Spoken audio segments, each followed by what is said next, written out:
or I hear it described a lot as a great meritocracy, but it's not. Your entire career is going to be dictated by what you know how to do and who knows that you know how to do it. If you need to curl up into a ball and shudder and wail and collapse right now, go for it. That's a reasonable response. Don't feel shame.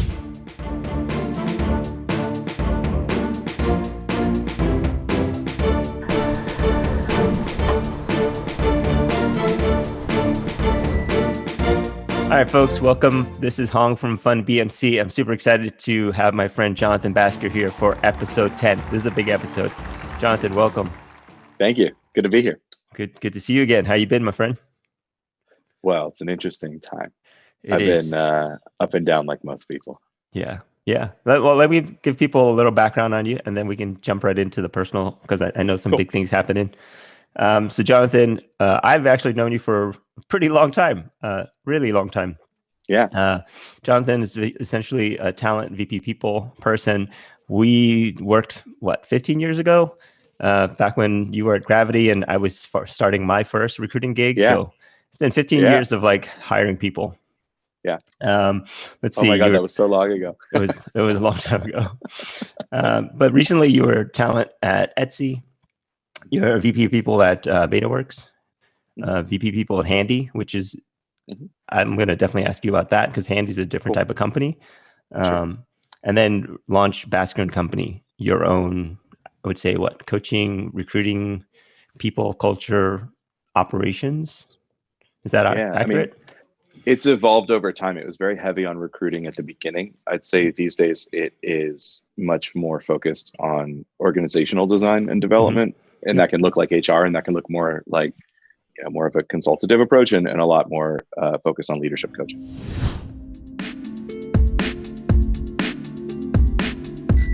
How do you recommend, I got a couple kind of steps, right? So we'll go through them kind of one by one. How do you recommend somebody who's finding their first job right now? Like, imagine all these new grads that are supposed to be matriculating in the next few months. How do they find a job? Because I think that's actually really critical. If your first job, I remember my first job, I came out at a good time. And then just a few years later, people were coming out at a bad time. And the difference between your first job and someone who got a lower paying first job, it takes 10 years to make up the difference. So what advice and what recommendations do you have for someone who's a new grad, doesn't have any work experience, wants to get their resume in front of the right person? Yeah. So my first blanket thought that I hope is helpful for people is a reminder that you don't have to worry about the entire economy. You just have to worry about you finding a job. Yep. And people do find jobs in down economies. There's not zero new jobs being created right now. Some sectors are in growth mode. Some companies are in growth mode in sectors that are shrinking. If you look at it in totality, it's going to be wildly overwhelming. The numbers are horrible. Like, you could doom and gloom this thing simply by presenting it neutrally. Yeah. It looks pretty bad. And that could really deflate you. And it wouldn't be unreasonable to feel deflated if that's what you're trying to bite off. So don't bite all that off. You need one job. Right. And your job for now is to go and find that job, to create that one job for yourself. Let go of the rest of it. If it's easier or harder, sure, you could spend time evaluating whether this is a better moment or a worse moment than your older sister had, or etc. But that's not really valuable to you. It's theoretical. It's maybe interesting 10 years from now to have a debate at Thanksgiving. It doesn't really help you get through this moment. And so there's a somewhat hard, tough practicality that may be required right now and has to be balanced with a tenderness, a caring, and a self-love, so that you're not beating yourself up in that toughness. The balance between pragmatism and self-care, I think, is going to be an important one and a tough one right now. So if you're coming out of college into a quasi-frozen job ecosystem, your first job, I would argue, is to accept where you are. And that can be really hard. I mean, it's there's going to, of course, be this voice being like, yeah, but I don't want to deal with this. Why me? Right. Why am I dealing with this shit? Right. This is so unfair. And I agree. And it won't matter. And that's the self-care part. You're gonna have to process that feeling. You're gonna have to find a way to like listen to it, acknowledge it, validate it, and let it go, let it dissolve. Or if you can't do that, find a way to move on despite it. And then you may have to lean more into this sort of when the going gets tough, the tough gets going kind of attitude. I also, there's so many different types of people out there. I can't really tell each and every one what their version of this is going to be. Sure, yeah. But get yourself to a place where you have a readiness to do some hard work and some searching. And then the second thing I would say is recognize that when you're at the beginning of your career, what we hire you on is your potential. Yep. When you're later on in your career, what we tend to hire you on is how you did or did not actualize that potential. So we look at your resume, right, and we look at what you actually did or didn't do. And we don't believe you if you say I have potential, because we say, yeah, but your resume doesn't show that. Yeah. Stuff, I know, but yeah, you've been at the same job for 10 years and now you want to be 2 levels above. I don't actually see data that shows me that that's a good idea for me to do that. But at the beginning, I don't have any data on you. Yes, there are people that will look at data like the school you went to, the GPA you got, and your extracurriculars and things like that. But fundamentally, for an entry-level job, I'm going to look at you, I'm going to feel you out, and I'm going to think like, yeah, I think Hong has some like interesting stuff. Yeah. And that's about presentation more than it is about content. And so I would encourage you to really think about who you are and how you can show up in a way that makes somebody get excited about you. And again, let the greater context fall away. Right. And then the third thing I'll say, and this will be the final thing, I'll pause here, is get ready for a grind. This is going to be a grind. It is not your fault, but it is what you have to deal with. It's potentially going to be one of, or the biggest grinds any new entrant into the job market ever experienced. That's what you got on your hands. Yeah. And it's not an impossible task. It's not, if you want to talk specifics about how you should be thinking about that first job, I actually don't know. I don't know how much it matters. If you can get a job right now as a, janitor, even though you have aspirations to be a CTO, if that's the only job available, we're going to understand. Trust me, like the whole world's going to look that way. Yeah. Tend to yourself, tend to your own reality, and get ready to work your face off. And let that be enough. Don't worry about trying to fix the entire economy. That'll take care of itself in time. And I'll pause there. Yeah, no, this is all good points. A couple things I can think of is like, number one, as a CEO, my job is very akin to a janitor. So there's no judgment there. No. It's more about aspiration, not about better or worse. Number two is like, I remember my first job because it was really freaking hard. I got rejected by every firm up and down Wall Street. And again, this is a privileged position, but I remember getting that job and I ended up at this amazing firm. I still remember the whole recruiting process. I remember the people I interviewed with, and that actually set the tone for a lot of the interview or the processes and the recruiting that I do today. And my actual first job offer was in the bike industry. And it was so little. And I wanted that job so bad. I was like, that was my dream job. I can probably say what it is now. It's $22,000 a year. And I was like, I can't even afford, a bedroom. Like, a bedroom in New York City is like a split out like closet. I couldn't even afford that on $22,000 a year. So I turned down that job and I took the job at D.E. Shaw. But yeah, the good news is I think you're right. I don't think your first job determines your career. And especially at this time, it's kind of get what you can get. I don't think people have the same idea that when I took my first job, I was going to be there for 10, 20 years. Right? Now it's like, totally. You take what you can, you might be there for a year or two. And then when hopefully the economy recovers or the job market recovers, you can find more opportunities. The other great thing you said is about for new grads, we hire based on potential and not pedigree necessarily, or experience, I guess. A question that comes up though is like, I've been talking to a lot of, so I recruit for startups. I do mostly tech, mostly engineering, some design. some high level stuff, some exec stuff. But I've been talking to a lot of people who are coming out of these, let's call them code camps, for lack of a better term. Mm-hmm. It's hard to evaluate, right? For me personally, like I don't look at them the same as coming out of like a CS program, out of like Stanford or MIT or something like that. And again, that's part of that pedigree experience. Sure.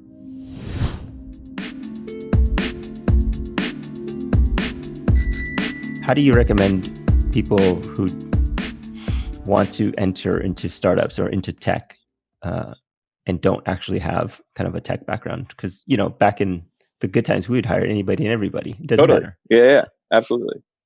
Yes, there is some golden era in my mind when I remember a lot of executives at startups had like liberal arts degrees. And so do I. Like I was a poetry major, and Chad Dickerson, I think, is an English major. Yeah. There's just people I think of who, they found their way here. They sort of we all kind of fell into this thing at some point.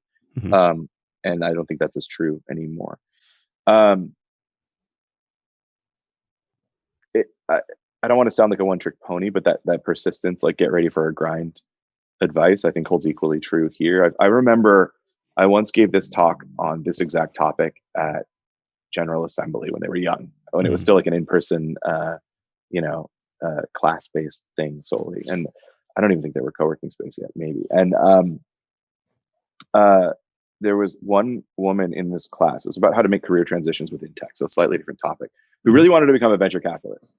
And she was, of everyone in the class, she was taking the most notes, and she hammered me she just pounded my inbox for like a month after with follow-up questions. Which I was happy to answer, by the way, but like she was so invested in making this happen. Yeah. And she did. It took her a year. I mean, I kept track of her, and it took her a little over a year to She's a VC.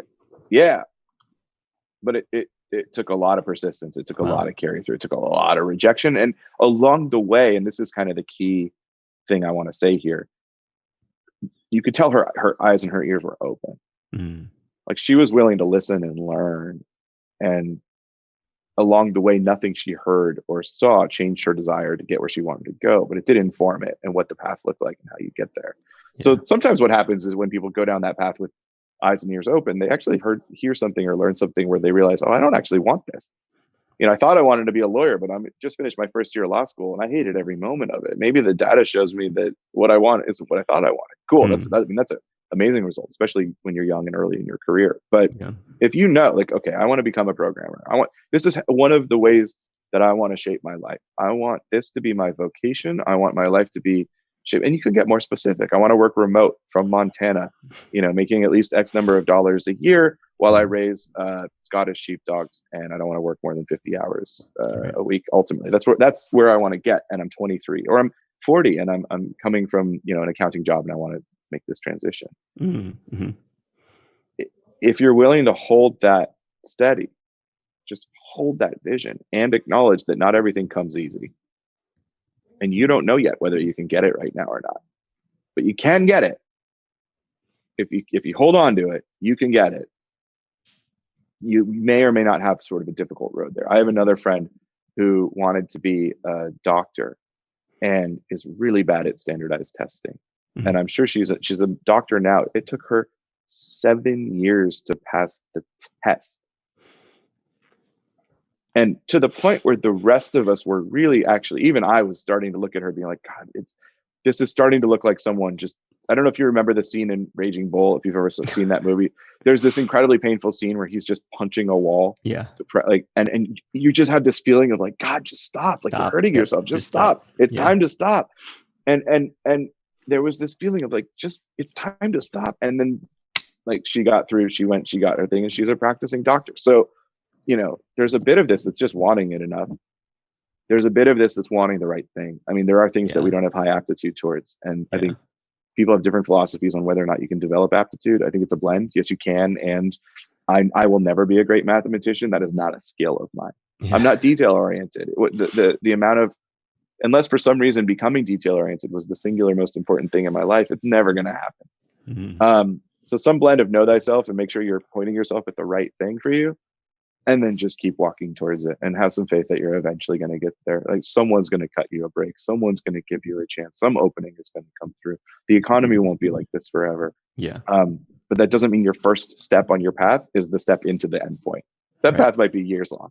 So if you're someone who just came out of a code camp, to bring it back, because I know you've asked to keep this tactical, I'm going to try and honor that. And you find that you can't get a job right now because there are too many people that are, better on paper than you that just got laid off. It's probably a common experience right now. Yeah, it is. There are also a bunch of founders right now trying to get something off the ground that can't afford to pay anybody anything, but you could do it for free and start building your resume that way. There are side projects you could do that still establish your credibility that will make you better. There are mentors you could seek out that become network relationships and actual teachers and friends of yours that will start to build one of the other core components of your career, which is the people that know that you know how to do stuff. Yeah. Get creative. Keep, moving forward. I don't know why I'm referencing so many movies today, but what about Bob? Baby steps? Yeah. But take the biggest step available to you, which might be a very tiny step. Right. But keep moving somewhere.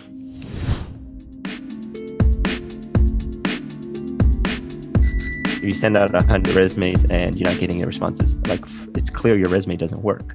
If you're sending out 10 and you're getting calls, 7 out of 10 times, great. But if you can't get past that first call, you're doing something wrong there.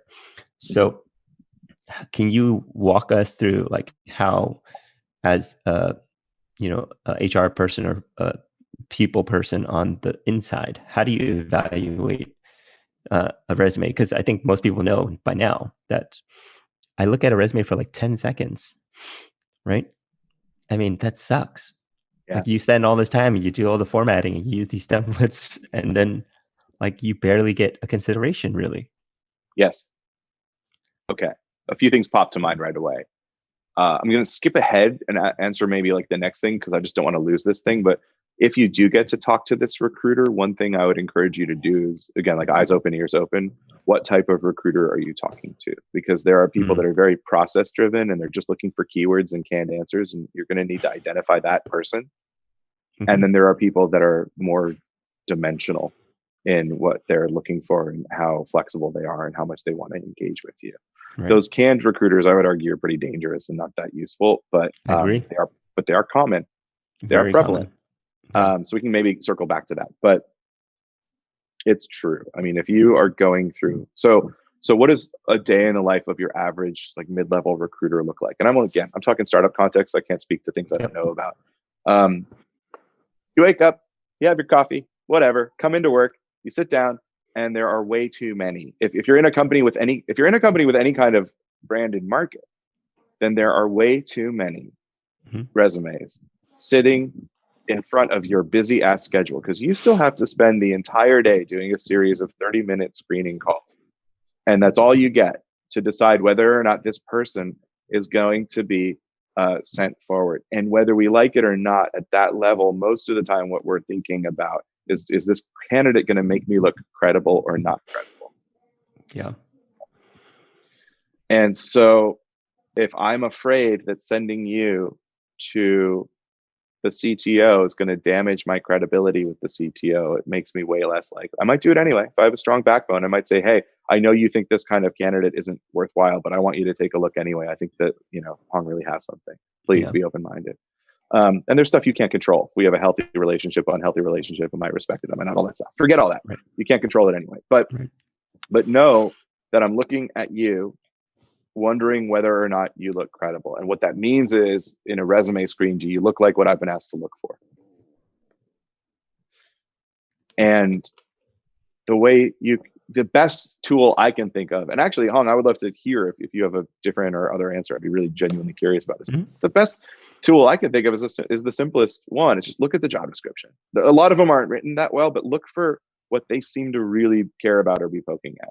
Yeah. Now, there's stuff you can't control. They may not know what they want, and so they may have written the wrong job description. There's all kinds of stuff that happens a lot. It happens a lot.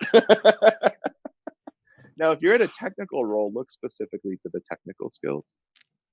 But let's say you're a manager. They're going to say has managed teams of a certain size. Yep. If you've done that, make sure it's in your resume.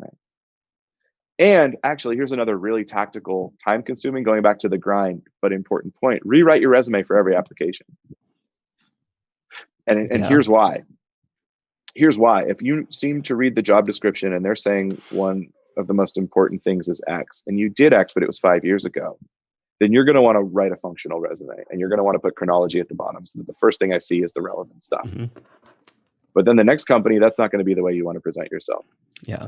That's why this is a grind, because you have to treat every single one of these so carefully, and 99% of them are going to never even get back to you.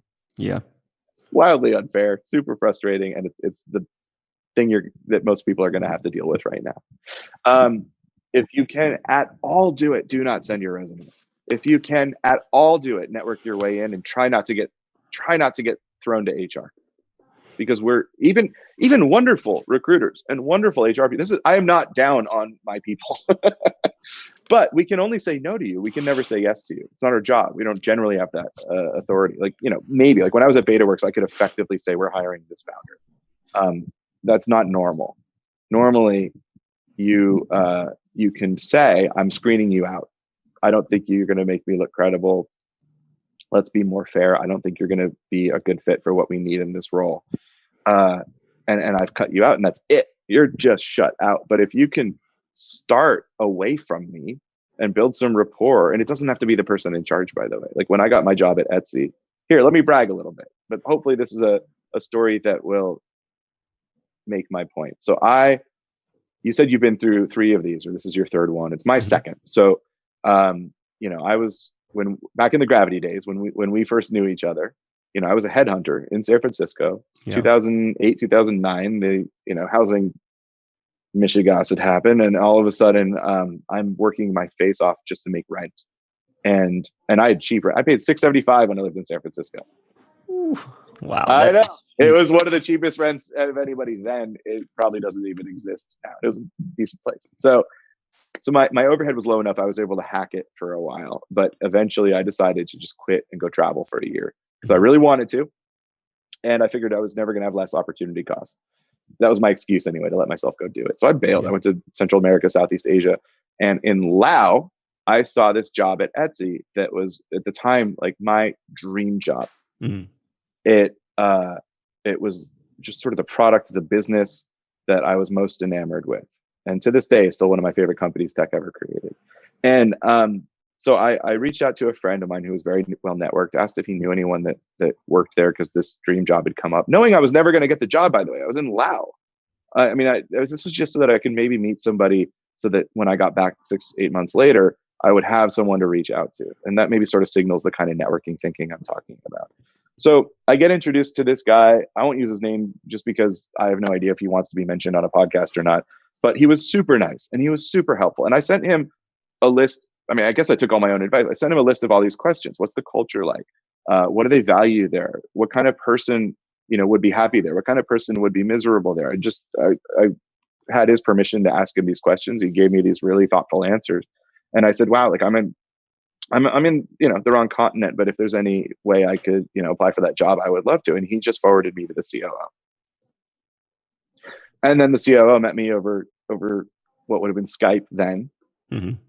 And then I met the CTO, and then I think I briefly met Rob then, briefly. And I met some of the really early, I had like 8 Skype interviews, and 8 Skype interviews later, I had a job offer. I had a job offer having left the country during the worst economic crisis of my life until now. What could have been, without COVID, like the worst moment I was ever going to experience. And I got to come back employed. And I came back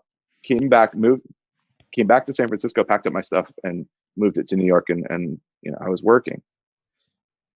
I acknowledged the amount of privilege and luck, and like there's just some unfair advantages that were already built in to make that possible. But but it is possible. It's possible for anyone. If anyone's really on their hustle with this, they can get there. I feel like I tangented a little bit, which I tend to do, but coming back to this notion of how you can look at getting into the company, what you want to do last is talk to HR. What you want to do first is try and create some rapport, some connection with someone in the company, someone who's going to be an advocate for you, someone who's going to walk your resume over to HR and say, hey, I just think this guy's really cool. Can we take a look at him?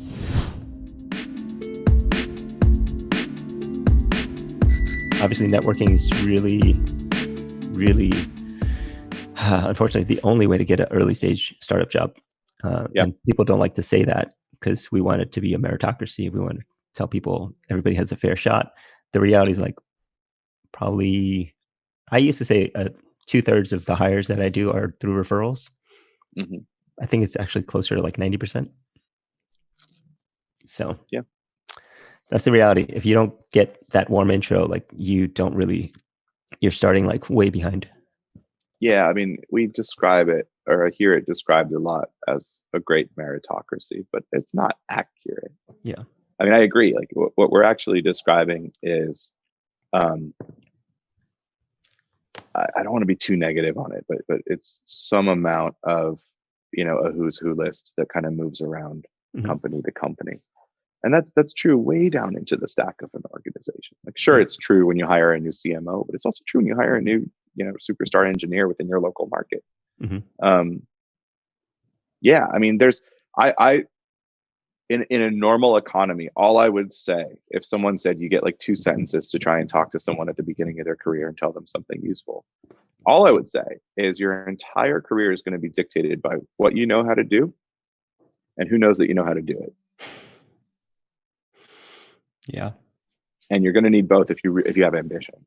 Yeah. If you don't, then you'll have an easier time. You may have a more pleasant life too, because you're going to be striving for less disgruntlement. But what do you know how to do is important. I think a lot of young people skip that step and just go to like, I want people to know that I know how to do this, but I actually don't have the mastery yet.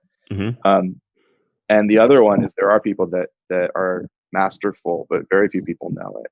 Yeah. And those are the people that I also think is a second category of like, uncut gems or diamonds in the rough. People that another movie reference. Yeah, that's right. I guess I know where my head's at today. That like are recruiting gold because they're a little bit less thought over. Yeah. But those are both important things to think about. That doesn't stop being true now. And so either, I mean, just to add one more thing, you could potentially make the choice to say, I don't believe, if you can, financially hold, I don't believe it's likely that I'll be able to get the job I want for the next 4 to 6 months. But let me shift this to how do I prepare for that moment? When that job emerges, how am I more ready than everybody else? Who have I met? What have I learned? What thoughts have I thought? What beliefs have I changed, etc.? Yeah. That won't work for everybody. Not everyone can hold that long. But if you can, that going back to that notion that like we're all on this journey somewhere, those are still important steps. There's still a lot you can do to take yourself ultimately where you want to go.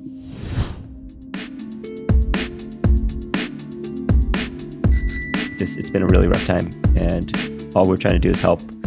Yeah. And I appreciate you putting that out there. And you're also on Twitter, whatever, or if you want to pitch your website, please let people know.